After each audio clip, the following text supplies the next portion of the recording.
Hi, my name is Denny Baker, and I'm Skeeter. You're Skeeter, of course, and welcome to Ventriloquist University. Did I say that right?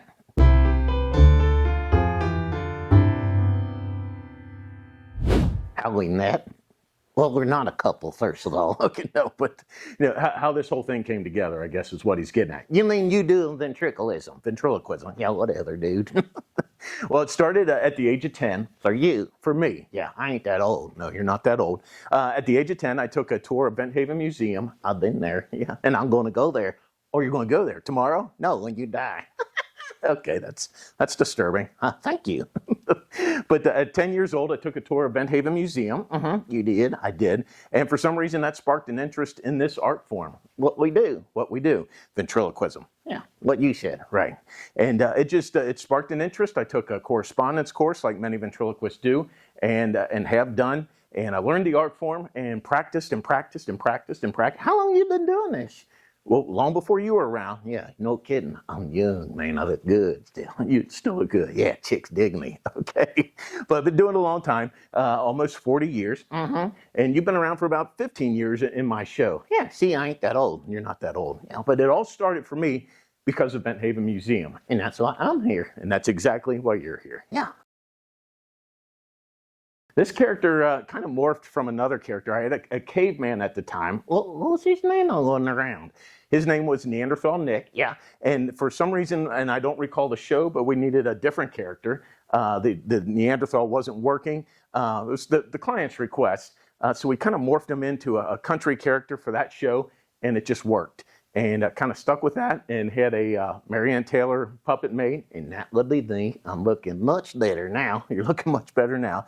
And that's how I came up with Skeeter. Skeeter's in every show that I do. I'm the highlight. You're the highlight. You think so, yeah. But the headliner, yeah, you could call it a headliner. Yeah, I think you just did, right? And he's been in every show since. So it morphed from another character. He's not the first puppet or character that I've started with. No, I ain't been around that long. No. But he has been in for a long time. Yeah. Starting out at age 10, I did a lot of libraries, kids' birthday parties, things like that kept me busy all through high school. I never worked a real job, still don't. Thanks. Never worked a real job, always did performing. So that bought cars, that paid for bills and things. But as I grew, I really enjoyed or appreciated working for the adult crowd. Not off-color adult material, but the adult crowd. Corporate work is what we like to do. And what do we do with that, Denny? Well, we do corporate safety training is one of the things we do, one of the markets we work on.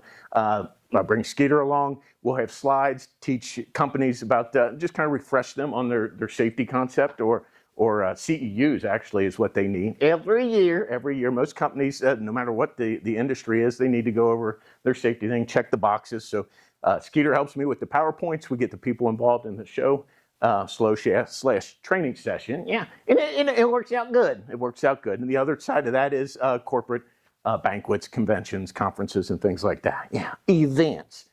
Yeah, that's what we do. That's right. Well, I start with what the company would send me. Usually they'll send me at least their key points or their PowerPoint, and then I build on that. If the company's local, I've taken Skeeter out into the production floor. I got pictures of him at Penn Station and Jergens, Cal Brands, working, posed. I'm a poser. You're a poser. Around their equipment, just kind of makes it relevant. So when they see these slides, it's the puppet that's up there. Hey, that's the forklift I run, that type thing. So I can customize that PowerPoint for some companies if we have time to get in and do pictures and things like that. But that's how that kind of evolves. That's the prep work. I get it from them, and then we build around that. Yeah, that's what you do. So a little bit about Benthaven. We mentioned that I went there at 10 years old, and that's how this all started for me. So I kind of blame or give credit to Benthaven Museum for allowing me to do, or sparking this whole interest in this art form, I guess is the best way of saying it. Yeah, a long time ago. We talked about that. But years ago, it was, up till just 3 years ago, it was 3 different buildings. It really has changed, as you're well aware of. Now it's one full museum with a beautiful flow. Takes you, what would you say? Takes you through the time years. The time years, yeah, you screwed that up. You're the one making me talk, okay? Anyway, yeah, it has a great flow now. Not that it didn't before, but we have a beautiful building with a theater in it. and it's a whole lot different and a whole lot better than it used to be. But man, the neat thing about it is it still looks the same. Yeah, it blends in, and it still has the same architectural design on the outside as the old museum did. It's a beautiful thing. Yeah, come a long way. It's come a long way. Yeah. What drew me to the art of ventriloquism? That's a question for you. That is a question for me, and that goes back to the museum. I can't even put my finger on it.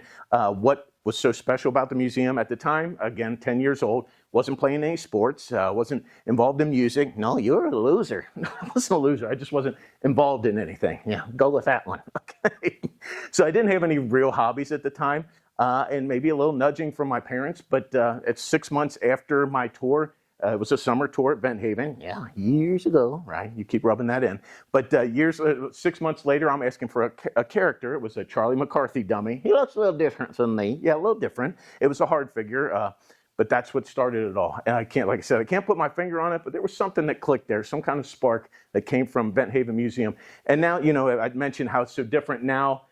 With our brand new museum, but the characters are the same. The story is the same. The collection is growing. Yeah, that's not the same. No, it keeps getting bigger. And I'm fortunate because the museum is only 30 minutes from my home, 40 minutes from my home. So it allows me to give back. I can help out with different fundraiser events or special tours. Yeah, we're over there a little bit.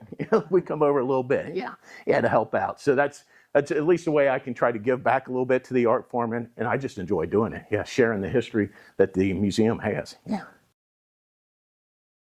So what are our hopes for the future of ventriloquism? Yeah, that's a question. Right. That's a good question. Well, our hope is that it continues. And the beauty of coming here to the convention every year, there's always a fresh group of young children that are interested, even adults that are just starting. So I think the art form is not dying. Not at all. So I don't have a fear that the art form is dying. My hope is it continues to grow. We see more and more people on television promoting the art form. It's positive, and there's good ventriloquists coming up through the ranks. Yes, sir. Right up through the ranks to promote the art form. So it continues for many, many more years. Yeah, that's a good hope, buddy. Thank you.